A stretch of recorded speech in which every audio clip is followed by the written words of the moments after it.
Entry 1. I finally managed to find this little notepad and a working pen, so I guess I might as well leave a record of my current circumstances. That's what you do, right?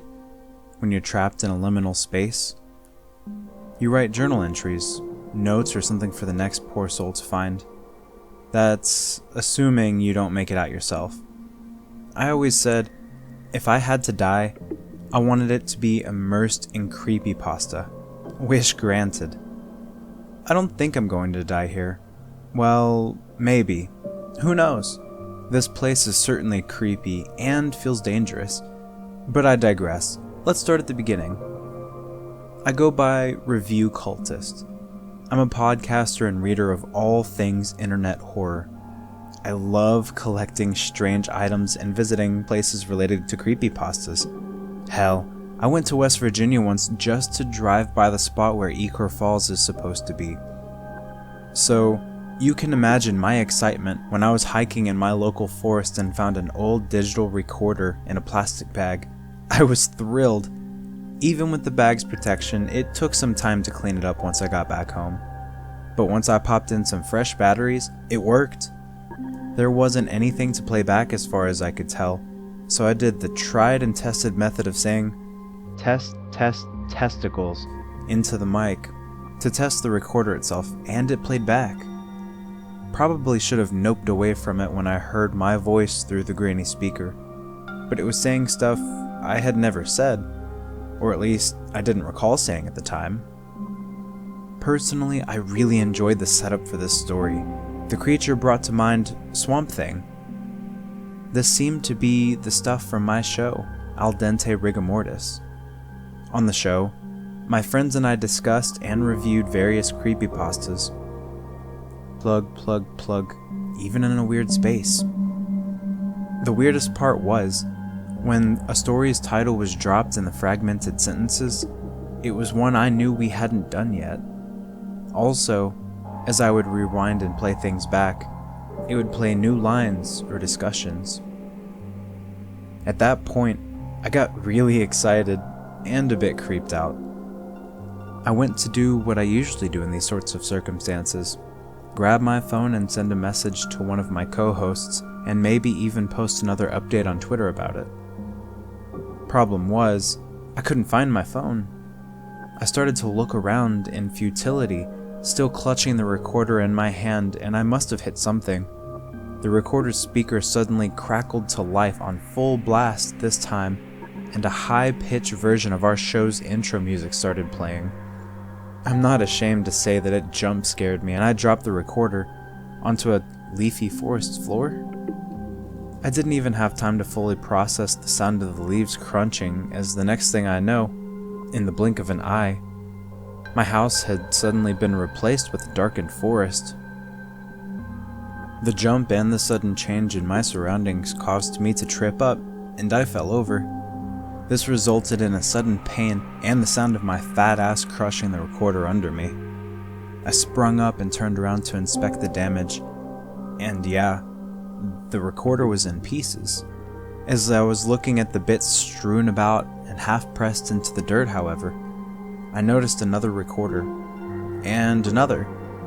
There were recorders of various makes, models, and ages scattered about the forest floor and beneath the undergrowth. I picked a few up, but every one I checked was heavily weather damaged. As I looked around the forest, I had found myself teleported. That's when I noticed the sounds. If you live near forests, you get pretty familiar with the soundscape. Birds, insects chirping, trees creaking in the breeze, that sort of thing. I was hearing something like that kind of soundscape, but it was off. Straining to listen closely, I realized that the sounds were actually the murmurs of people talking or chatting, but muffled and maybe even sped up and distorted. I tried to trace where the sounds were coming from, but it was coming from everywhere. I listened harder, and as I got closer to one of the trees, I was able to make out one set of voices. Though I couldn't make out any of the words, I could tell it was coming from inside the tree. The call was coming from inside the goddamn trees. I had to be dreaming. I had had some vivid dreams and even visceral nightmares in the past. Some even with weird, creepy trees, so maybe I was dreaming. I tried the methods I had heard of for waking myself up. I damn near pinched myself black and blue, and all I had to show for it was a very real and painful bruise on my cheek. Either I was in a coma or this was some weird, surreal forest I had just been teleported to. I know they say if you get lost in the woods, you're supposed to stay put and wait for rescue. But does that count for weird audio forests? Besides, my personal saying about the woods is, this be scary, yo.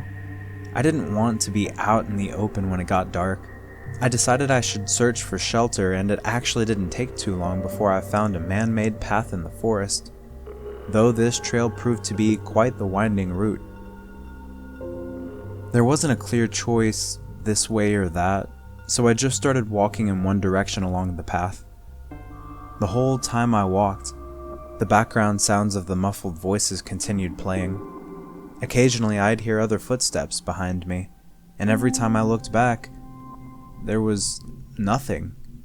My pace would quicken every time, for a while anyway. I must have walked for several hours with no sign of a trailhead or other people, except for the muffled murmurings and the phantom footsteps. There were hills that the trail weaved around, climbed over, or even went up alongside and hugged areas densely carpeted with tall trees. These were a mixture of pines, oaks, maples. The views would have been really cool if it wasn't for my circumstances and the weird atmosphere of this place. Night never really came. Still hasn't come. It just stays a perpetual dusky twilight. As I continued, some voices up ahead began to get clearer. I could understand a few words, and it sounded like some people were talking to each other just around the next bend. I slowed down to a cautious crawl as I moved towards the people. It sounded like they were talking about some movie, like they were reviewing it. And there were others talking, but with other topics. A soft cacophony of conversational chatter was ahead of me as the source finally came to view. I was both confused and felt like I was further down some rabbit hole. It wasn't people. It was trees. Or rather, logs. They had been cut down and stacked, with the conversations bleeding out of the open ends of the logs. There were saws and other old lumber-cutting tools here and there, even a crane-like machine. A cabin-like shack loomed on the other side of this clearing. No people in sight, but I saw boot prints in the mud and dirt, so I walked quickly across the cleared area where ghostly conversations played out from felled logs. I kept surveying the place looking for signs of movement, but found none. The big machine had some brand on it. The graphic work was old-timey and gilded. Pods and Casters Company. Really? Where the hell was I? Come on, Alice. Wake up. I made it to the little porch of the cabin when I heard it. The sound of a chainsaw revving up from the direction I had come from. I looked out that way, scanning the tree line, but I saw nothing moving. I decided it was best to get inside the cabin, and thankfully the door was unlocked. Inside was a single, empty office of rustic decor. There were some chairs, a couch, and a desk with some burned down candles. Strewn on the desk were various bits of a device, some kind of dissected radio. I went around the desk and checked the drawers, hoping to find something useful. And that's where I found a small notepad and pen that I am currently writing this with. There were also some fresh candles to give a bit more light in the cabin. I've barricaded the door with some chairs, but at this rate, if you think I'm purposefully going to sleep after hearing that chainsaw, which I've heard again twice now outside, a little louder, a little closer maybe, well, sleep is going to have to come to me.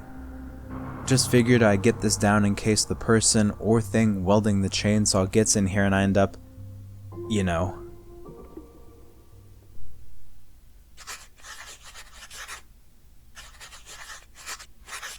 Entry 2. Glad this notepad and pen were still in the bottom of my bag. Guess I should play catch-up here while I can. The few hours after my last entry while I was in the cabin were a bit uneventful, though it proved to be a calm before the storm. I had rummaged further through the office and found the aforementioned satchel, and even a thermos of what smelled and looked like tomato soup and spaghettios. It tasted fresh and fine, and I was getting hungry at that point. After stuffing what I found down my gullet and into the bag, I must have fallen asleep on that couch. That is where I woke up from, to the sound of the chainsaw cutting through the door. The figure wielding the chainsaw was tall and lanky. He wore a wife beater with greasy coveralls, held the chainsaw with heavy leather gloves, and had a burlap sack over his head held there with a rope around his neck.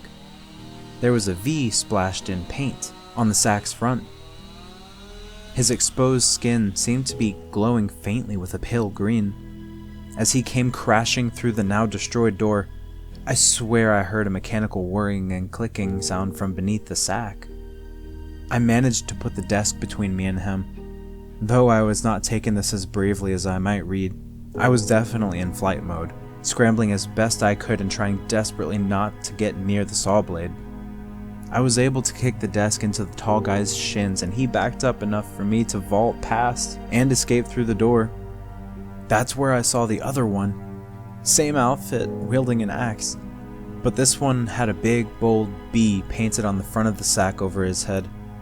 He was coming out of the woods quickly and quietly to my left, so I ran right. The path I had walked earlier continued on this side of the cabin, so I just continued down it and away from the logging site with these slasher film rejects. Thankfully, in the panic of the cabin, I had thought to grab the bag of stuff as I got off the couch. I kept running, and when my lungs burned and my feet were sore, I ran some more.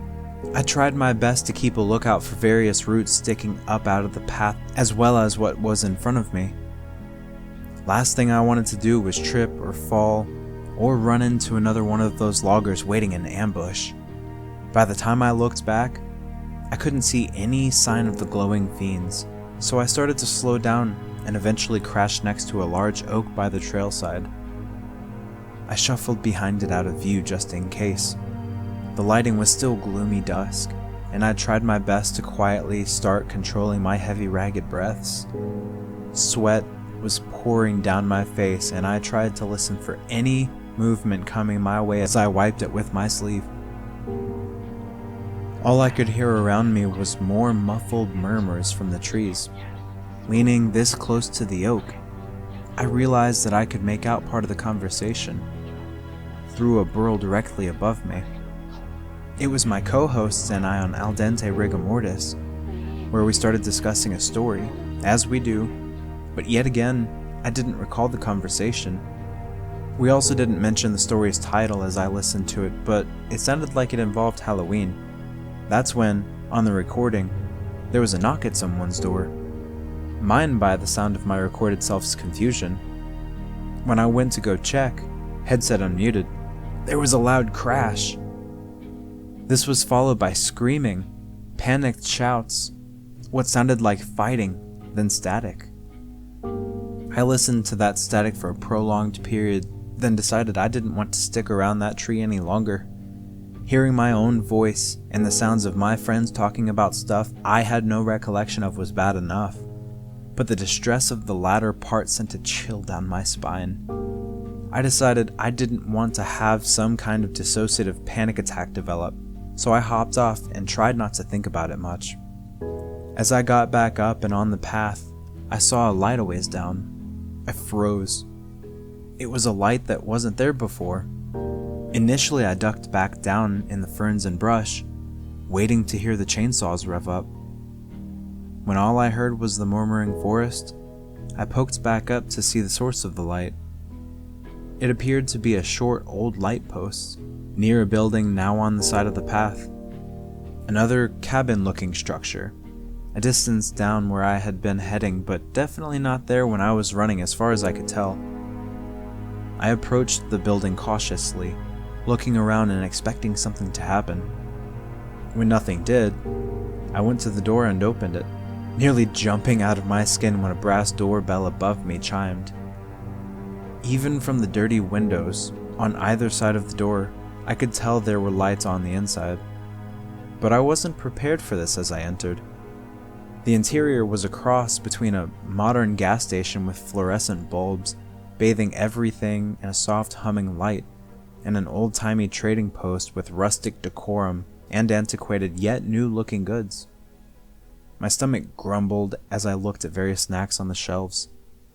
As I went to grab the closest bag of corn nuts, the lights wavered and darkened as a deep voice bellowed nearby. "You gonna buy that, son?" The voice came from a shadow in a dapper suit behind the counter. Once I had recovered from my heart attack, I looked over, not expecting a well-dressed darkness to talk to me. Yes," I responded eventually, not sure if I actually had my wallet on me still. "Well, that'll be 2 money units," the shadow claimed. "Money units?" I asked as I fished into my pockets, where a wallet was not. "Yes, sir. Company script. Pods and Casters Company issued money units," said the darkness beyond the counter. "I'm afraid I'm a bit short on funds." "Then I guess you'll be a bit short on goods too," said the voice in the void. It had this melodic draw similar to a friend of mine in Kentucky. I just stood there, dejected. I wasn't sure what I was really even talking to and didn't want to make it mad. I looked over and saw a small eating table with stools by the windows. "Mind if I just sit over there for a little bit?" "Go right ahead. That's free. For a time, anyway." So I sat down and checked the satchel, where I found the thermos, candles, and notepad I find myself updating in now. After a few moments, I decided to brave the counter and ask some questions. As I approached, I noticed there was more intact radio equipment next to a register, and the lights over the dapper-clad shadow wore off. All I could really make out was his dark green suit. Where am I?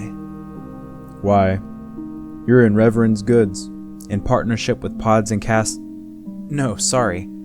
Like, where is this place? What's this forest called?" I swear the shadow must have leaned in closer. I could just see the dark suit hutch forward, everything else blended with the shadows around him. "We call this place the Backlogs, a forest grown deep and expansive from the soils of what-ifs and what could be broadcasts, built on the ashes of old airwaves and nurtured by the waters of the Everstream. The company has prospered here for some time, logging and mining as it pleases." Okay. Really? The Backlogs? I thought to myself. Do the sack of heads work for the company? V and B? Yeah, they handle logging in these parts. Might want to steer clear of them. They have anger issues sometimes. Yeah, I got that. Is there a way out of the forest? Now, that is proprietary information, son. That's going to cost you. 10 money units ought to do it. I just sort of slumped at this again. He knew I didn't have it, and despite the fact that I couldn't see any expression, I could tell he had a smile on his face. He leaned back and chuckled. "There might be someone who could help you out. There was another like you who came through not too long ago. Don't recall their face too well, but I think they called themselves Nair. They asked where they could get some money units, and I may have mentioned they should head on down to the old company mine. It's a ways down the path, over the Everstream and up in the hills. Can't miss it, honestly. Word from the rumor mill is fortune favors the bold there." I looked to the door, looming and ominous. If I wanted out of here, this liminal rustic dreamscape from hell, I guess I was going to a mine. I hoped they weren't going to say I needed to work in the mines to get the money. What did they even mine here? "Thanks. I guess I'll be back then." As I said this, The only response I got back was a suspicious cackling as he moved back into the shadows and beyond the counter. It sounded like he had started fidgeting with a radio back there. So, I guess my next stop is to the mine to get money units so I can find out how to get out of here. Not going to lie, this is weird and creepy, and also kind of exciting, but mostly creepy and weird. I still don't know if I'm just unconscious on my living room floor after some episode I've had that I've never had previously. The other option being if I did bite off more than I could chew, finding and tampering with a creepy item in the woods when I shouldn't have. Hopefully I make it, and maybe I can report back in this little journal. God, this is cliche. I kind of love it. Entry 3. Story time. Whoever ends up reading this. After I left the Reverend's goods, I started hiking along the path away from where I had walked and ran previously. There was no sign or sound of the loggers, once again just the soft murmurs of the tree recordings. The path eventually went by a small trail that led to a bridge that crossed the Everstream, as the shadowy clerk had called it, which had been running roughly parallel to the path I was on for some time. Something I had come to notice in my travels here: there were no stones or boulders on the ground. Instead, much like the recorders from earlier, there were old TV and computer monitors, as well as analog audio and video equipment poking out of the dirt and among the undergrowth of the trees. I guess these were natural rocks of this place. The nearby bridge was one of those arching bridges that was made from wooden planks. As I stepped onto the bridge, I looked over the edge to the passing water below and was yet again reminded of the strangeness of this place. The water had a pattern running through it, similar to the light reflections you see in normal water, but this was much more angular and straight. The pattern reminded me of a circuit board, and as it continued filtering through the water, I saw that the stream bed was covered in more older computer parts, like hard drives and routers. I shook my head at this nonsense and tried, in vain, to wake myself up from this nightmare. The other side of the stream had more hills and slopes than where I had previously been walking. When the trail began to climb up, I began to pant from the extended climb and started seeing the lights. The signs were nailed to wood posts along the trail, only partially obscured by the brush, and read the following: Pods and Casters Company Mine. Work available. Inquire with the foreman. Warning: watch out for Nit's Pick. Nit's Pick? Like, nitpick? Really? I exclaimed through heavy breaths as I reached the halfway point in the path and this sign. At this point, I was about ready to pack it up and see where the main path kept going back across the bridge, when I heard a distant, short scream up ahead. Part of me wanted to run. I even ducked down reflexively and looked around frantically. After a good 5 minutes of nervously listening and looking about from the side of the trail in what I hoped wasn't some kind of poison ivy, I decided to keep going up and see what that was about. And there was a small but sheer cliff face jutting up from a leveled out area with an old prospector-like mine setup built into it. There were old and rusted carts and mining equipment with the company's brand and a lit lantern by the entryway in the mine. No one was working or around outside, of course. I took the lantern and looked down the dark tunnel, recalling my mild claustrophobia. After a moment, I took a deep breath and started venturing into the dark. I swear to God, if the tunnel narrows and I have to crawl, I'm turning back. Fuck that noise, I whispered to myself as I moved forward. I've been in caves and mines before, but I've also found that through reading various creepypastas and watching various YouTube videos about caving, I have no desire to try and squeeze through a tight spot in the earth. As it was, the tunnels were cramped but walkable. There was really only one time where I had to crouch down and walk like a Gears of War character, which, let me tell you, Doing that for a prolonged period of time sucks. I wasn't sure what this mine was even for, though I did occasionally come across what looked like some iridescent vein of mineral, I think. It gave off a hum when I touched it. Aside from these stones and their faint glow, there were signs of old, unused lanterns and even some spent candles. In this area, the lighting was quite poor. Up ahead was a sign on the tunnel wall which said, "Foreman's Office," and an arrow pointing forward. I began to slow. That hum from the stones and the other unpleasant hollow earth sounds were all around me. I don't know which was worse, this or the incessant forest whispers and murmurs outside. My lantern light shone on something glistening on the ground, a puddle of what I first thought was water. As I got closer, I saw a form of a person crumpled down on the bloody ground, head facing down and in my direction, like they had been walking or running back the way I was coming. An old-timey miner's cap was nearby, but the person's clothes were modern. I crouched down beside them, after looking back and then behind the body for any movement.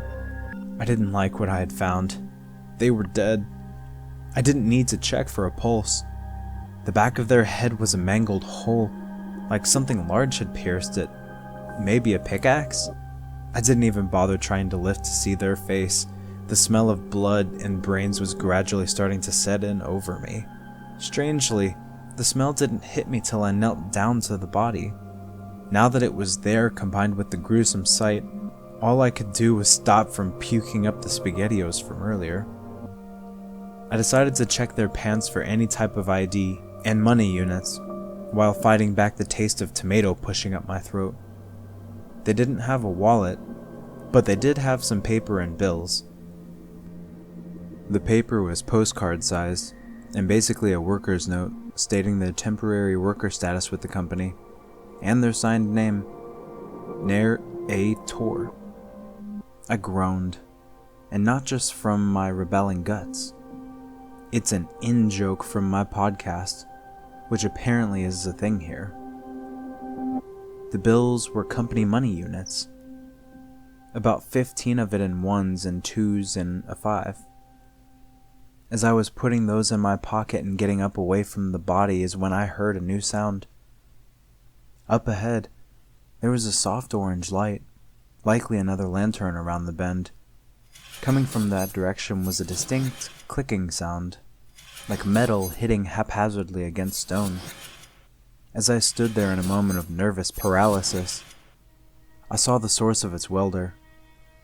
A tall, lanky, dark figure was slowly and methodically walking into view, pickaxe dragging at his side, occasionally tapping the ground and the wall. The orange light behind him casting a silhouette, leaving him mostly in darkness, but the light of my own lantern bounced off some writing on a name tag. Foreman Knit. When his eyes lit up red like a goddamn sleep paralysis demon is when I broke from my own frozen state. As I turned to escape this nightmare of a mine, I felt a whoosh of air as the pick narrowly missed where my head had just been. This guy, while lumbering when moving around, was very quick on the draw with that pickaxe. I heard it crash into the wall next to me as I began fleeing. The accompanying sound of his heavy boot stomping onto poor Nair's body was unpleasantly squishy. The next few minutes were a bit of blur and rush of darkness, dim light and sound. I whacked my head on the ceiling twice when I got to the low section. As I felt the throbbing pain on my scalp, I hoped that the tall bastard behind me would have more trouble, but I didn't hold my breath on that.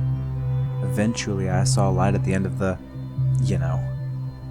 Even with the twilight gloom outside, I didn't give myself a moment's pause to adjust, so my vision didn't quite catch the other tall, lanky fellow outside.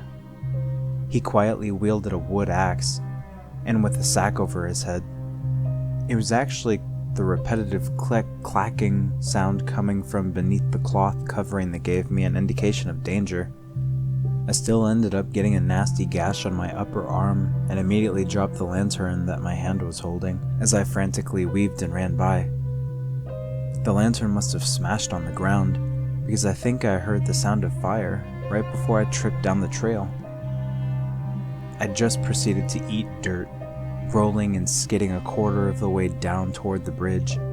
When I finally stopped, the world was spinning and my arm was burning and wet with blood from the slice.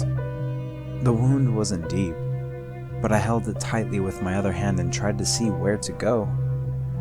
I could hear both soft, heavy footfalls coming from above me. So aching all over, I got up and continued downhill. This was probably the most I'd run in years, but when you're being chased and attacked, I guess you'll do what it takes, or just die. I was really wishing I had the lantern as I crossed the bridge, since it might have helped to have it burning between me and the two psychos. In desperation, I decided to run back to the general store, hoping it still might be there and could help me. I risked looking back once as I ran ahead, and didn't see anyone. Luck struck twice as Reverend's goods was still there and open. I raced inside and practically sent the doorbell flying as I opened and slammed the door closed. Trouble up at the mine, son? Asked the suit wearing darkness behind the counter. I didn't respond. I simply walked among the shelves, looking for some kind of first aid kit, which I found pretty quickly. I put it on the counter and grabbed the money units from my pocket awkwardly. I need the bandages. That'll be 5 money units, said the shadow from beyond, definitely grinning as he spoke. I gave him some mixed 1s and 2s and took the kit to the eating table on the other side of the store, where I had left my satchel. Glad to see my stuff was still there. I started performing some quick and dirty patching up of the cut on my upper arm. Only 10 money units left. I had hoped when I found them that I could maybe buy some more food or drink. I cursed that bee-sacked asshole with the axe.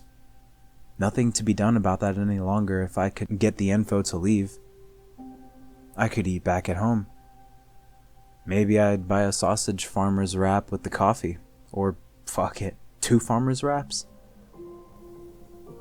Once more into the breach, I crossed the anachronistic convenience store from hell again and put the remaining money units on the counter. How do I get out of these woods? Back to where I came from? My tone was tired and straightforward. A hand-sized shadow crept over the bills and took them. After an agonizing moment, the voice in the darkness spoke. Well, I suppose you earned it. To go back where you came from, you must go off the path behind my humble shop, and follow the Everstream away from the bridge and mine you visited.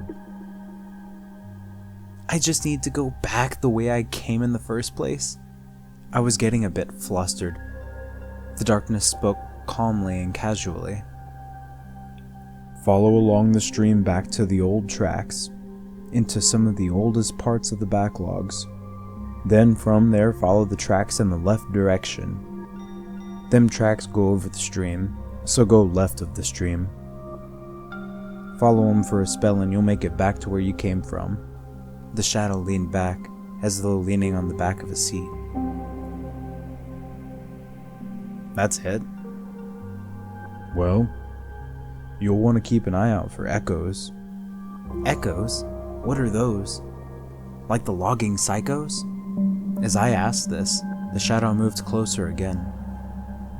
Keep away from the echoes. You'll know 'em when you see 'em, and if you do, run. He was practically whispering in hushed tones at this point. Then he seemed to go and put the money units in the register and start tinkering again with the radio behind the counter.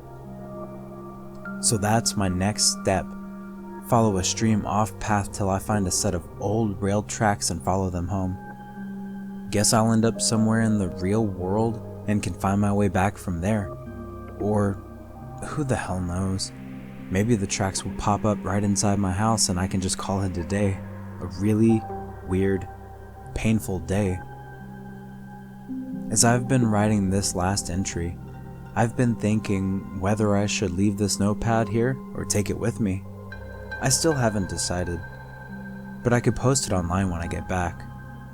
On the other hand, maybe I should leave it near the trail somewhere, in case someone else gets trapped or lost here. Might save them some money units. I'm also a bit worried about the echoes. I can't get any more information about them from the Reverend. Hopefully I don't meet one. Knock on wood. Until next time. Maybe.